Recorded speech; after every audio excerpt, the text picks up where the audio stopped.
ആലുവയിൽ പുഴയിലെറിഞ്ഞു കൊന്ന 3 വയസ്സുകാരി പീഡനത്തിനിരയായ കേസിൽ പീഡന വിവരം തനിക്ക് അറിയില്ലായിരുന്നുവെന്ന് അമ്മയുടെ മൊഴി.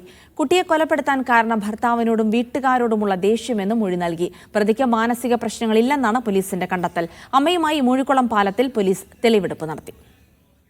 ഇന്നലെ കസ്റ്റഡിയിൽ വാങ്ങി വിശദമായി ചോദ്യം ചെയ്തപ്പോഴാണ് പീഡന വിവരം തനിക്ക് അറിയില്ലായിരുന്നുവെന്ന് കുട്ടിയുടെ അമ്മ മൊഴി നൽകിയത്. ഭർത്താവും വീട്ടുകാരും തന്നെ ഒറ്റപ്പെടുത്തിയിരുന്നുവെന്നും കുട്ടികളും തന്നെ ഒഴിവാക്കാൻ ശ്രമിച്ചത് വലിയ വേദനയുണ്ടാക്കിയെന്നും ഇതിന്റെ പ്രതികാരമാണ് കൊലപാതകത്തിലേക്ക് നയിച്ചതെന്നുമാണ് അമ്മയുടെ മൊഴി.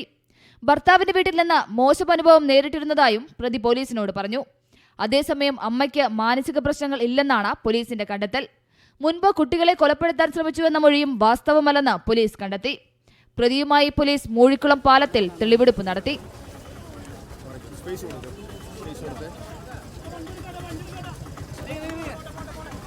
അതേസമയം പോക്സോ കേസിൽ കുട്ടിയുടെ അടുത്ത ബന്ധുവിനെ ഉടൻ കസ്റ്റഡിയിൽ വാങ്ങി ചോദ്യം ചെയ്യും.